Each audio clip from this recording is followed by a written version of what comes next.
लेकिन हमारा घर के बगल में हो झोपड़ी पानी पड़ो तो चूहे लग रहे कि हमें देखो एके मोदी जी ना देखे ये कि ध्यान न देवा विकास के काम पर तो कब ले जीताई जनता मोदी जी के नाम पर। तो भाई लोग वीडियो देखें, पावर स्टार पवन सिंह उपेंद्र कुशवाहा को फिर एक बार भिगा के मारे हैं। उपेंद्र कुशवाहा के तो बातें हटे, ये मोदी जी को भी मारे हैं, क्योंकि भाई लोग पावर स्टार पवन सिंह बोले कि अगर हेमरैया में से पानी चुई तो मोदी जी थोड़े अन हम ये नुआएम।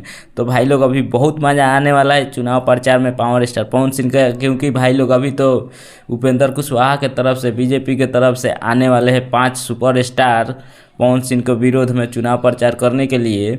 तो और मज़ा आने वाला है। आप लोगों को तो पता ही होगा कि रवि किशन, मनोज तिवारी, अक्षरा सिंह, अरुणा कंगावत, निरहुआ ये सब आने वाले हैं पावर स्टार पवन सिंह के विरोध में प्रचार करने के लिए उपेंद्र कुशवाहा के तरफ से। तो अब और मज़ा आने वाला है, क्योंकि पावर स्टार पवन सिंह इस बार मूड बना लिए हैं कि किसी को भी नहीं छोड़ूंगा, क्योंकि पावर स्टार पवन सिंह का माँ का सपना पूरा करना है चुनाव जीत के। आप लोग को पता ही होगा। तो भाई लोग पावर स्टार पवन सिंह का फैन है तो ज़रूर लाइक सब्सक्राइब कीजिएगा। हम मिलते हैं अगला वीडियो में, तब तक के लिए गुड बाय।